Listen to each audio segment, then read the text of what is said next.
5:50 natuloy yung operations.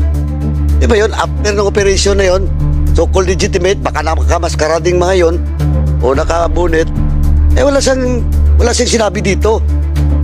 Anyway, Mr. Chairman, wala. I am compelled to cite in contempt the city director of Lucena City. The city director will be detained in the house premises for 30 days. And I also move, Mr. Chairman, that the sergeant at arms be directed to detain the city director of Lucena. So move, Mr. Chairman. So there's a motion to put the our resource speaker Colonel Reyes in our detention for 30 days. Any second the motion? This was duly seconded. Any objection? Hearing none, the said motion is now approved. So mabigat yung nararamdaman ng ating pong witness ngayon. And I think it is only right that we do justice, no, to this person, to this resource speaker, no. And by lying so many times a while ago, while we are discussing a lot of incidents, no, we can see that this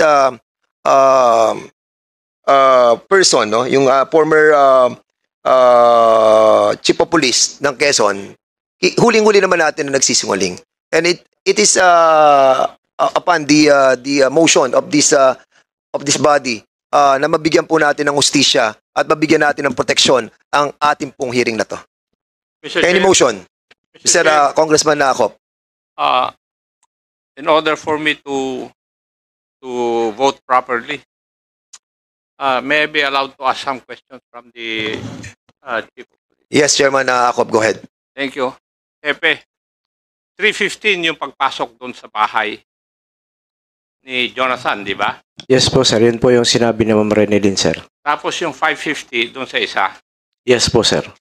Okay. Tapos sinabi mo kanina, tama ba yung sabi ko na kasama si Jonathan at saka yung Salcedo sa target ninyo? Yun po yung sinabi, sir, sa akin ni Captain Herrera, sir. Kailan niya sinabi yun? Sir, dito pong, sir, na nagkaroon na, sir, ng ng problema, sir, dito sa yung nagkaalaman na nga po, sir, ng umaga, sir. Kasi, sir, ang alam ko po, sir, ay si Salcedo, sir, yung target, sir, based sa PIDEA coordination, sir, at saka sa IR. So, ibig sabihin, from the very start, ang alam mo na target iisa, hindi kasama yung witness namin dito. Yes, sir. Yun. Alam mo ba na normally, kung by bus yun, bakit kailangan pumasok sa bahay? Yun din po, sir, yung nakita kong mali nga, sir, na ginawa nila. Kaya nga po, sir, nung nagkaroon ako ng in-depth investigation, pinakasuhan ko po, sir, pinakulong at saka kinasuhan po ni Ma'am Renalyn, sir. Kasi, pag pumasok ka sa bahay, kung na-filean nyo ng kaso ng violation of domicile, pag you do it during night time, tataas yung penalty. If you read the law, tataas yung penalty because yung ginawa niyong katarantaduhan na pumasok sa bahay ng may bahay sa oras ng gabi ay aggravating circumstance yan sa crime of violation of domicile. So, hindi alam ng mga tao mo ito o hindi mo rin alam, kaya dapat sinabihan mo yung mga tao mo, magko-contact kayo ng bypass, hindi dapat pumasok sa bahay. Kasi, pag pumasok ka sa isang bahay, dapat may search warrant ka na eh. Di ba? Yes, sir. Oh, pero yung bang kay Salcedo, saan nangyari yung bypass? Sir, hindi ko na po napagtuunan ng pansin yun, sir. Hindi ko na po alam dahil nakapokus na po ako that time kay Mama Renalyn, sir, nung nagkaroon po ng investigation, sir. Kinuha rin po ba, nakuha ba si Mr. Salcedo? Ang alam ko po, sir. Positive ba yung operation na yon? Yes, sir. Sa pagkakaalam ko po, sir. So, paano siya hinuli? Sa loob ng bahay? Saan kinondak yung bypass din doon? Sir, yun nga po yung ano ko, sir. Hindi ko na po napagtuunan, sir, dahil kahit tanongin niyo po si Ma'am Renilyn, hindi na po ako bumitaw sa kanya, sir, dahil gusto ko po talaga, sir, mapapile yung kaso, sir, at mas secure ang kanyang kaligtasan, sir. Thank you, Mr. Chair.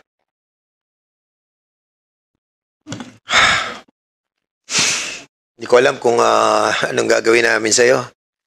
Kasi unang-una, we need to protect our witnesses, no?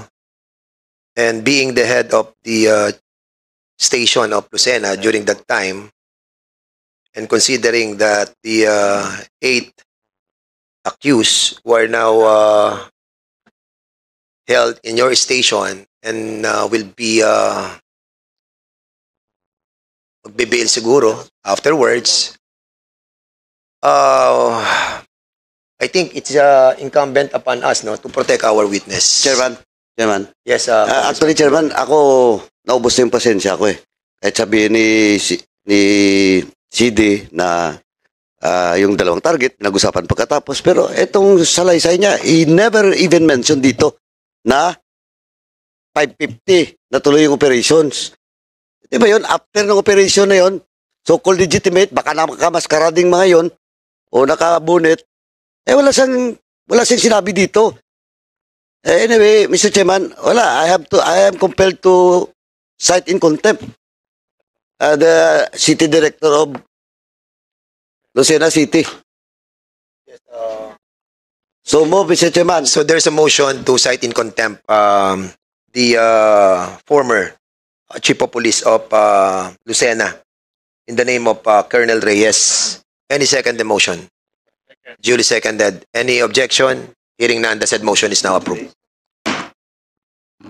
So there's Mr. Chairman, a motion for the Mr. Chairman, citing in contempt. Now, where to put? Mr. Chairman, in violation of paragraph B of our rules, paragraph C of our rules, refusal truthfully to answer relevant queries by the committee members. B, diba? Yeah. Letter C. Letter C of Yeah. Section 11. Yeah. And with that, Mr. Chairman, I move that the city director will be detained in the house premises for 30 days. And I also move, Mr. Chairman, that the sergeant at arms be directed to detain the city director of Lucena. So move, Mr. Chairman. So there's a motion to put our resource speaker Colonel Reyes in our detention for 30 days. Any second the motion? This was duly seconded. Any objection? Hearing none, the said motion is now approved. So the question now is whether hindi, meron na pala penalty.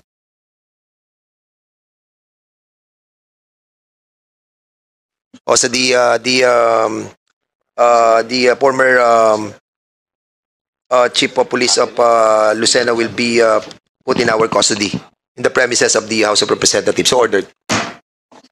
Thank you very much. Mr. Chair, if I may be recognized. Sige. Go ahead, Congressman JJ Suarez. Mr. Chair, we have two more witnesses present. Siguro ito namang issue ng pamamasok sa bahay ni Ma'am Renalyn. Mababalikan natin to sa susunod na hearing pag available na yung team na pumasok po sa tahanan niya. But before that, PD, nandito po ba si PD? PD, can you please assure us that all and every witness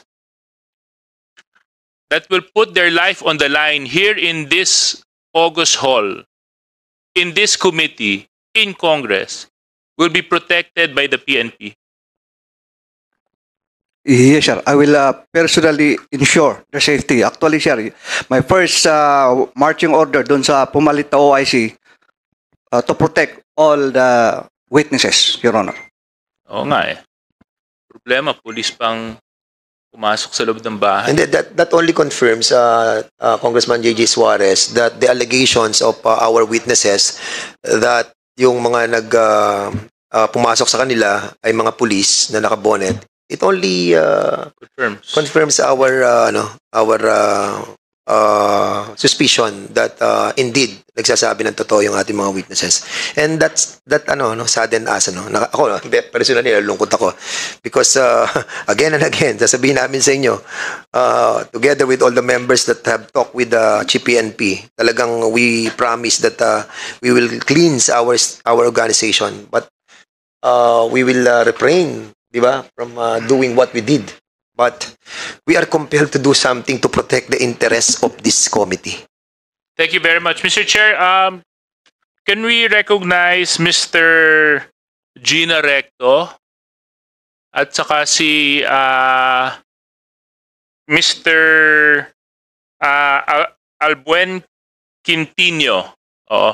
Can they be sworn in, Mr. Chair? Okay, actually, meron na lang tayo mga 10 minutes for this, Congressman Mabilis Suarez. lang. We'll be dwelling to the next item, no? Kasi 1:30 meron tayong another, So, Comsec, you are directed to take their oath. Please raise your right hand. Do you swear to tell the truth, the whole truth, and nothing but the truth in this inquiry? Please reply with I do. Thank you. Please take your seat. Maraming salamat. Siguro, susundin lang natin yung polisiya na ladies first. Ma'am Gina Recto, pwede niyo po bang maikwento at masabi sa komitibang ito kung ano po ang naging karanasan ninyo nung nakarang halalang pambarangay at pang-SK noong 2023? Magandang tanghali po sa ating lahat. Ako po si Gina Recto, 50 years old, from Barangay Cota, Lucena City. Poll watcher po ako ni Engineer Edwin Cueto na kumandidato bilang barangay captain sa Lucena City. Around 5 p.m. po ng hapon, mayroon pong dalawang dumating sa aming presinto na yung isa po ay head coordinator ni Vice Mayor Dondon Alcala na nagngangalang Mary Jane Almuete, at may kasama po siyang isa at ipinakilala niya po ito na ito po ay abogado galing city. Maya-maya po sila po ay pumasok sa aming presinto sa kadahilanan po na gusto po nilang makuha ang minutes. Sinabi naman po ng aming teachers na ibibigay naman po ito, subalit hintayin po lamang matapos ang halalan o bilangan. Pero nagpumilit po sila na makuha po ang minutes na ito po ay habang ay tumatagal po na inabot na po ng 8 p.m. ng gabi. Sila po ay talagang nagpipilit. At sila po ay lumabas, tapos bumalik po uli, kasama naman po ang principal ng Lucena South 1 Elementary School. At sinabi rin po ng principal na sila po ay may permiso galing po sa COMELEC na pwede po nilang kunin ang minutes. At yun po ay tumagal, kaya nagdesisyon din po kami na magpatawag na rin po ng abogado nang sa gayon po ay sila ang mag-usap kung ano po talaga ang nararapat gawin. At ito naman po ay dumating at sila na po ang umalis at sila na po ang nag-usap dahil po tumigil nga po ang bilangan. Ano pong pangalan nung sinabi ninyong abogado na nagpakilala na taga-city po? Sa pagkakaalam po ay si Attorney Junior po.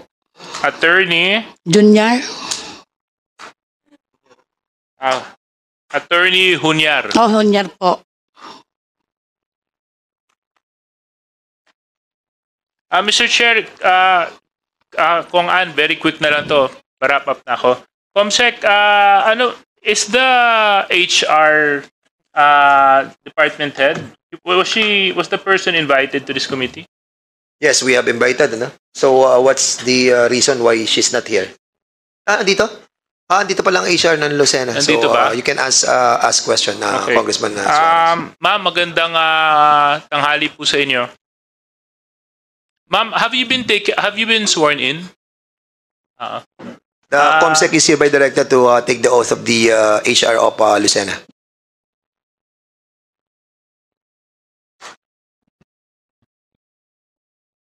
Please raise your right hand, ma'am.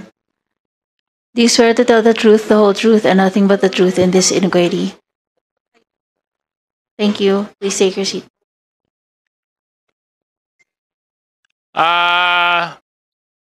Ma'am, ano pong pangalan ninyo? Imelda David po. Ma'am David, ito po bang si Attorney Hunyar ay empleyado ng city government?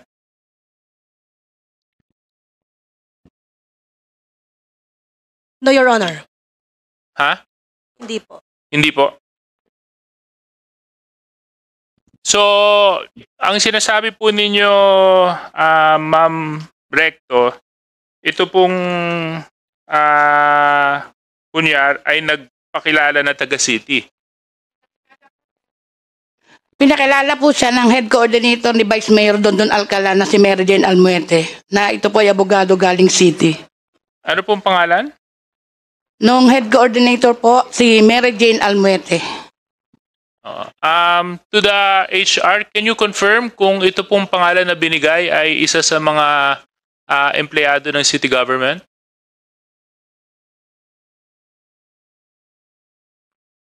Your Honor, sino po? Ma'am, pakiulit yung pangalan. Mary Jane Almuete.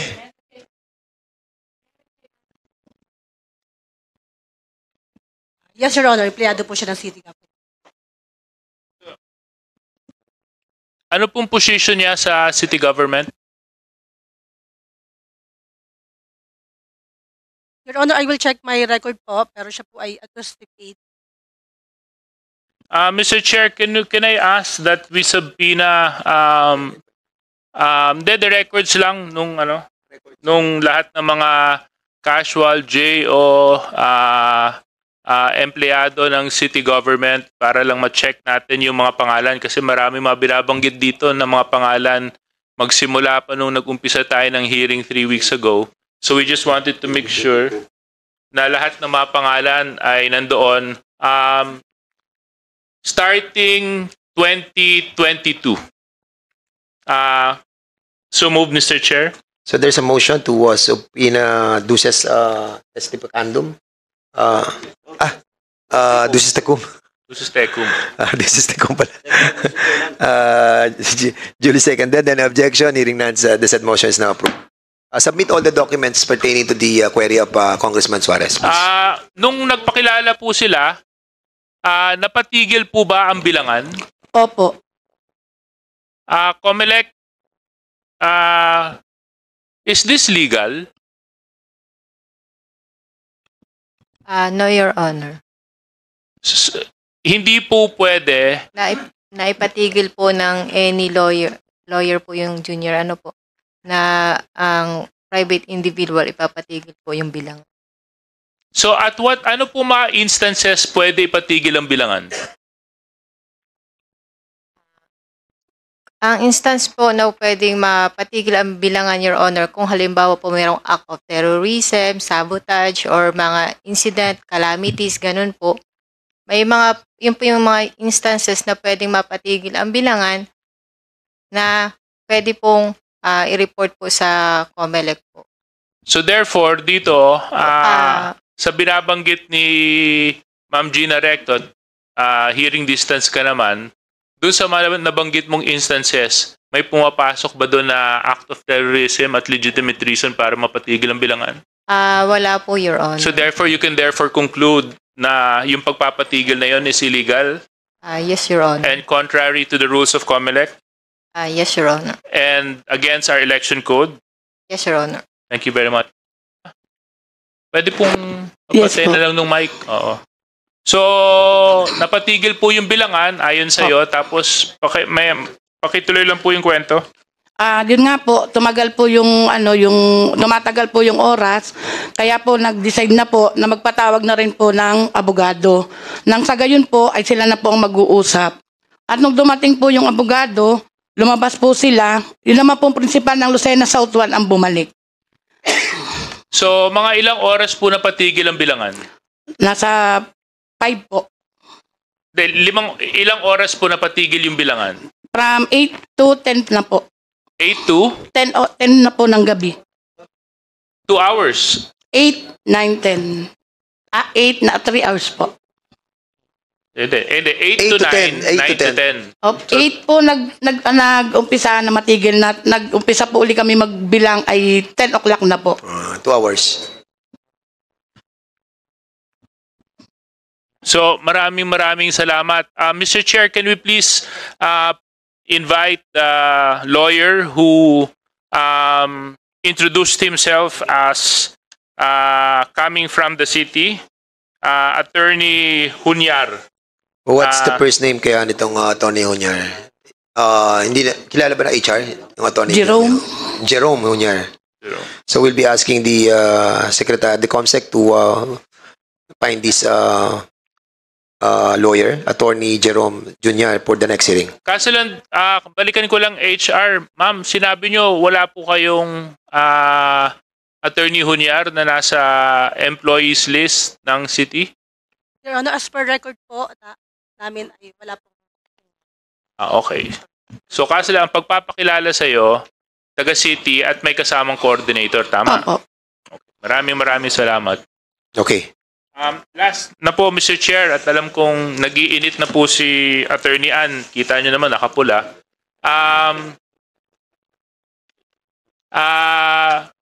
Mr. Albuen? Po. Oo. Pwede nyo pong idikit yung mic ng konti sa inyo. Okay po. Pwede nyo po bang may kwento naman yung karanasan ninyo nung nakarang barangay halalan? Ako po si Quintino Albuen Jr., may asawa, may anak. Tinirahan po sa Puro Kapisanan 2, Barangay Salinas, Lucena City. Ako po ay matagal ng kaibigan ni Ramon Bacalya, tumakbong barangay captain ng Barangay Salinas. Noong ano pong nakaraang halalang October 30, 2023. Ako po ay bandang alas 9 po ng gabi, ako po ay nasa bahay ni Ramon Bacalya. Noong October 29, 2023, upang magluto po ng aming pagkain. Noong pong maya po konti, may dumating pong 4 na kalalakihan na mga nakasuot po ng bunit. At ito po ay nagpaikot-ikot po sa labas ng bakuran po ni Ramon Bacalya.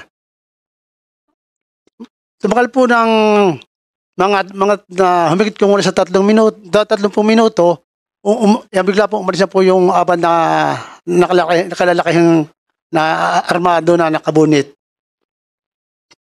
Mga ilang minuto po, bigla po may dumating na 5 barangay tanod na ang dalawa po ay pumasok po sa loob ng bakuran ni Ramon Bacalya, na ang isa po yung nagtanong sa akin kung nasaan si Ramon Bacalya. Ito po ay si Ruel Pantuha na isang barangay tanod. Ang sabi ko po sa kanya, hindi ko alam kung nasaan si Ramon Bacalya. Tumagal po ilang minuto, umalis na po ang mga barangay tanod. Nung pumakas po yung mga barangay tanod at saka po akin linapitan si Ramon Bacalya sa kanyang loob ng bahay, upang sabihan ko siya na sabi ko po ay huwag kang lalabas ng bahay at baka may masamang mayari sa iyo. Lang po. Salamat po. Maraming salamat. Ito pong mga nakita ninyo na mga nakabonet, may mga dala po ba silang armas? Armado po sila. Armado po. Mahaba, maiksi? Mahaba po, Armalite. Can we again put this in record? Witness from Salinas, Ransohan, Bara, Mayo Parada have similar statements about armed groups. Kaya nga nagtataka talaga ako dito sa PNP kung bakit. Anong araw po ito nung nakita ninyo, Mr. Albuen? October 29 po. October 29, same day na nangyari yung sa Bara, mga may armadong kalalakihan. Alam niyo po ba, Mr. Quintino, sila po ba ay may kasuotan na magsasabi na sila ay pulis o hindi? Wala po sila kasuotang kapulisan po. Oh, so ano pong suot nila, anong bihis nila? Mga sibilyan po, pero sila po yung nakabunit. Okay. Civilian na nakabonet lang. Opo. Okay. Kayo po ba ay naalarma nung nakita niyo pong may mga kalalakihan na nakabonet at may mga armas? Ako po ay nabigla dahil nung lang po nakakita ng ganong sitwasyon. Dahil sa tagal po ng halalan nyo po nakakita ng ganong, bakit po may dumadating na ganong may mga armadong lalaki? Tapos nabanggit niyo po itong si Mr. Roel Pantoja. Sino po itong Mr. Roel Pantoja? Isa po sa barangay Tanod po, ng barangay Salinas po. Okay, ano naman po ang ginawa ni Mr. Roel Pantoja? Tinatanong po si Ramon Bacalla kung nasaan po. Kasama po ba siya doon sa mga armadong lalaki? Hindi po. Mga ilang minuto po nakansa po yung mga armadong lalaki bago po dumating yung po si Ruel Pantoja. So naunang dumating yung mga armadong lalaki? Opo, Your Honor. Tapos umalis? Opo. Tapos dumating yung mga tanod? Opo. At yung pong dalawa pumasok sa bakuran ni Ramon Bacalla na tinatanong nga po nito si Ruel Pantoja kung nasaan po si Ramon Bacalla. At teka lang, medyo nakakalito lang po. Ano naman po ang dahilan kung bakit hahanapin ni Roel Pantoja si Mr. Ramon Bacalla? Yun po ang hindi ko alam, Your Honor. Mr. Chair, I move that we also invite to the committee Mr. Roel Pantoja. What's the motion, Mr. If we can also invite Yes. to the hearing Mr. Roel Pantoja kasi siya po yung naghahanap kay Mr. Bacalla pagkatapos umalis ng mga armadong lalaki. Who is that person? Isa po siyang barangay Tanod. Isa pong barangay Tanod po. Barangay Tanod po. Nasa siya, barangay ng barangay Salinas. Opo. So Your Honor. the COMSEC is directed to invite the barangay Tanod of barangay Salinas in the name of Ruel Pantoja po. Ruel Pantoja. Roel Pantoja. Okay. Maraming salamat, Mr. Chair. Mr. Chair, I'm about to wind up because I have to give way to my colleague from Laguna. Maraming salamat po sa oras at panahon. Alam ko pong kamusta na po ba ang barangay ninyo? Kayo po ba'y nakaranas ng pagbahan itong nakalipas na aghon? Opo, malaki pong baha po sa amin. Kamusta ang mga tahanan ninyo? Okay naman ho? Bahay ko po nasira po ang bubong. Sige, tutulungan na lang natin. At maraming Maraming po salamat salamat po. na maski kayo po ay binagyo, nandito pa rin kayo. Ha? At mas malaking pasasalamat ko kay Ma'am Renalyn Rianzales. Ma'am, yung ginawa ninyo, malaki po ang naiambag ninyo sa ikabubuti at ikagaganda ng ating bansa. Maniwala po kayo. Hindi po kami titigil sa komitibang ito hanggat hindi po namin nalalaman ang katotohanan, hanggat hindi po namin nalalaman kung sino mga salarin, hanggat hindi po namin kayo nabibigyan ng hustisya, at hanggat hindi po kami nakakagawa ng tamang batas para siguraduhin yung nangyari sa inyo ay hindi na mangyari ulit. Kaya pakiusap lang po, sabihin niyo po sa mga anak ninyo, meron kayong mas malaking laban na hinaharap at kailangan namin kayo dito sa Kongreso. Salamat po, Your Honor. Okay. Mr. Chair, last question lang dun sa ating HR. Ma'am, meron pong dalawang individuals that were mentioned who are individuals of interest in the case in Barangay Bara. Itong si Christian Alcala at saka si Mr. Rago. Do you confirm that they used to be or are employees of the city? Yes po, Your Honor. Dati po silang empleyado. Dati po silang job order personnel. Dati po silang... Job order personnel, Your Honor. Okay. Bakit nyo... hindi na po sila job order personnel ng... Yes po, Your Honor. Nag-resign po sila. Kailan po sila nag-resign? Si Mr. Rago po ay nag-resign noong May 15. Samantalang si Mr. Christian Alcalad naman po ay nag-resign noong May 16. May anong taon? Anong year po? This year po, Your Honor, 2024. So, Sec, when did we have our first hearing? COMSEC, kailan yung first hearing natin? May 8, Your Honor. May 8. May 8. I'm just... medyo nakakapag-ano lang yung mga events, no? We have our hearing about what happened in Lucena. Their names were mentioned and then all of a sudden they decided to resign. COMSEC, can I get a status? I know a show cause order was issued for these two individuals. Ano pong naging status nito? Comsec, you can reply. Your Honor, the Sergeant at Arms requested the Lucena City Police Station to serve the show cause order, and the Secretariat coordinated with PSMS Apoli. He has Apoli. the report, sir. Sergeant Apoli, you were directed by the Comsec to by the Sergeant at Arms. You were directed by the Sergeant at Arms to receive the show cause order to them. To serve to them the show cause order. Yes, Your Honor. Magandang hapon po. What Kausap happened? ko po si Attorney, sir.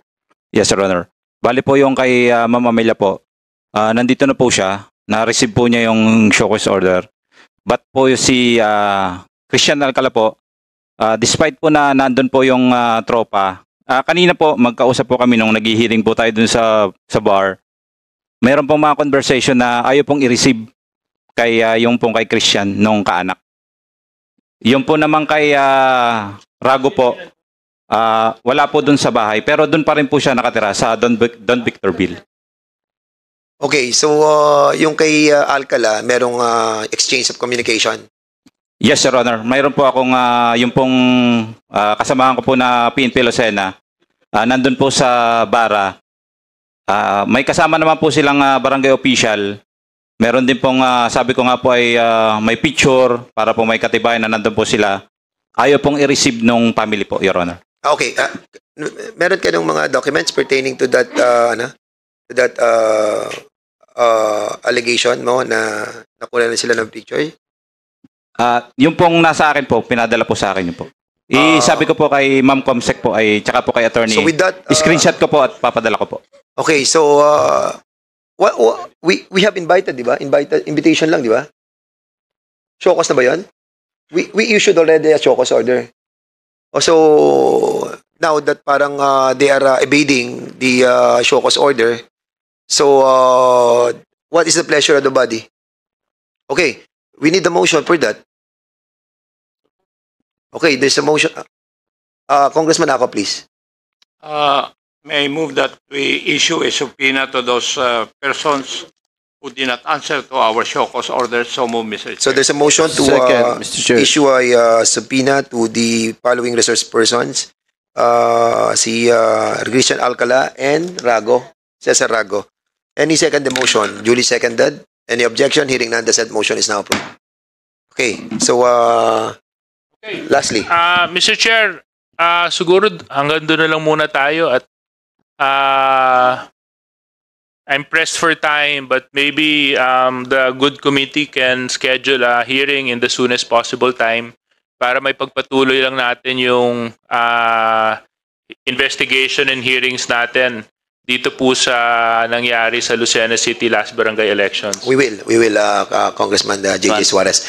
So before we proceed to the next item, Congressman Paduano, last you are Chairman, recognized. before we suspend in this hearing, and we will go to the next agenda. I'd just like to remind PD and RD and also CD. RD, CD has all the right to make an appeal to this committee. No, it is the right of CD. That was CD. You were cited in contempt, and you have all the right to make an appeal. No, just in case if you want to appeal before the next hearing. Thank you, Mr. Chairman. Okay, thank you so much. So we will be directing the Sergeant at Arms to bring the resource person in the name of Colonel Reyes to bring the custody of this House of Representatives. For the meantime, this hearing is suspended.